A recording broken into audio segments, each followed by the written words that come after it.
Hello, Assalamualaikum. Once again, welcome back to Hasna's Henna Hut. നമ്മൾ ഇന്നൊരു മൈലാഞ്ചിയാണ് ഉണ്ടാക്കാൻ പോകുന്നത്. അപ്പോൾ നമുക്ക് വെറും 5 മിനിറ്റ് കൊണ്ട് ഈ ഒരു മൈലാഞ്ചി ഉണ്ടാക്കിയെടുക്കാം. അപ്പോൾ ഞാൻ അതിനായിട്ട് തന്നെ ഫസ്റ്റ് ആയിട്ട് കോഫി പൗഡറാണ് എടുത്തിട്ടുള്ളത്. ഞാനിവിടെ 3 ടേബിൾ സ്പൂൺ കോഫി പൗഡറാണ് ആഡ് ചെയ്യുന്നത്. ഞാൻ ഇൻസ്റ്റൻ്റാണ് എടുത്തിട്ടുള്ളത്. ഇതിന് പകരം നിങ്ങൾക്ക് നോർമൽ കോഫി പൗഡറും യൂസ് ചെയ്യാം കേട്ടോ. പിന്നെ ഞാൻ ഇതിലേക്ക് ആഡ് ചെയ്യുന്നത് 3 ടേബിൾ സ്പൂൺ പഞ്ചസാരയാണ്. അപ്പോൾ ഇത് രണ്ടും കൂടി നന്നായിട്ട് നമുക്ക് മിക്സ് ചെയ്ത് കൊടുക്കാം.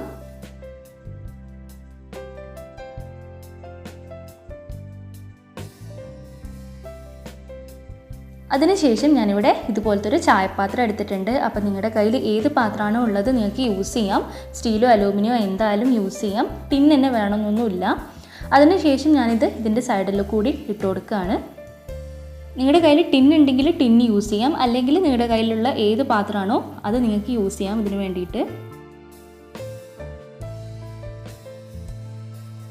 ഞാനിവിടെ സെൻറ്ററിൽ ചെറിയൊരു സ്പേസ് ആക്കി കൊടുക്കുന്നുണ്ട്. അതിലേക്ക് നമുക്ക് സ്റ്റീലിൻ്റെ ഒരു ചെറിയൊരു ബൗളോ അല്ലെങ്കിൽ ഗ്ലാസ്സോ വെച്ച് കൊടുക്കാം.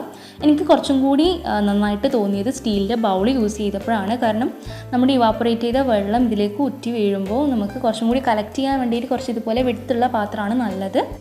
നമ്മൾ എടുത്തേക്കുന്ന പാത്രത്തിൽ ഇറക്കി വെക്കാൻ പറ്റുന്ന പാകത്തിലുള്ള പാത്രമായിരിക്കണം എടുക്കുന്നത്. അപ്പോൾ നമ്മൾ മേലേക്ക് ഇതിൻ്റെ മേലെ വെള്ളം വെക്കുന്ന സമയത്ത് ഇതിന് ബുദ്ധിമുട്ടില്ലാത്ത രീതിയിലുള്ള പാത്രം വേണം വെക്കാൻ വേണ്ടിയിട്ട്. അപ്പോൾ ഇതേപോലെ ചായപാത്രത്തിൻ്റെ മേലെ ഇതുപോലുള്ളൊരു പാത്രത്തിൽ വെള്ളം എടുത്ത് വെച്ചിട്ടുണ്ട്. നോർമൽ ടാപ്പ് വാട്ടർ തന്നെയാണ് യൂസ് ചെയ്തേക്കുന്നത്. അപ്പോൾ കുറച്ച് കുഴിയുള്ള പാത്രത്തിൽ വേണം വെള്ളം വെക്കാൻ വേണ്ടിയിട്ട്. അപ്പോൾ ഇതുപോലെ പുകയൊക്കെ വരും, അതൊന്നും പ്രശ്നമല്ല. ലോ ഫ്ലെയിമിൽ ഇട്ടിട്ട് ഒരു 5 മിനിറ്റ് ഇതുപോലെ വെക്കണം. അപ്പോൾ അതിനുശേഷം ഇതിൻ്റെ മേലെ ഇതുപോലൊരു ബബിൾസൊക്കെ വന്നിട്ട് നിങ്ങൾക്ക് കാണാൻ പറ്റുന്നുണ്ടല്ലോ അല്ലേ. അപ്പോൾ അതിനുശേഷം നമുക്കിതൊന്ന് തുറന്ന് നോക്കാം. അപ്പോൾ ഇതാ നമ്മുടെ ഈ ഒരു പാത്രത്തിൽ കുറച്ച് ഇതുപോലത്തെ ലിക്വിഡ് കളക്ട് ചെയ്തിട്ടുണ്ട്. നമുക്കിത് ഈ ഒരു ലിക്വിഡ് വേറൊരു പാത്രത്തിലേക്ക് എടുത്ത് മാറ്റാം. അപ്പോൾ ഇതാ ഇതുപോലെ ഒരു പാത്രത്തിലേക്ക് എടുത്ത് മാറ്റിയിട്ടുണ്ട്. ഇനി ഇതിലേക്ക് കുറച്ചായിട്ട് മൈദ ആഡ് ചെയ്ത് കൊടുത്തിട്ട് നമുക്ക് കയ്യിലിടാൻ പാകത്തിലുള്ളൊരു കൺസിസ്റ്റൻസി ആക്കിയെടുക്കാം.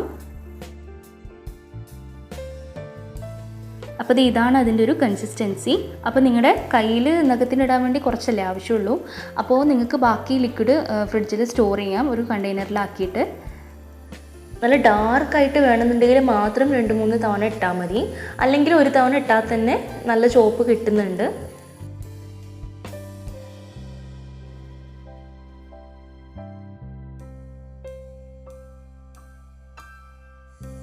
അപ്പോൾ ഇത് ഞാൻ ഒരു തവണ ഇട്ടപ്പോൾ ഉണ്ടായ ഒരു കളറായിരുന്നു. അപ്പോൾ എനിക്ക് കുറച്ചും കൂടി കളറ് വേണ്ടതുകൊണ്ട് ഞാനൊരു 3 തവണ ഇട്ടിട്ടുണ്ടായിരുന്നു.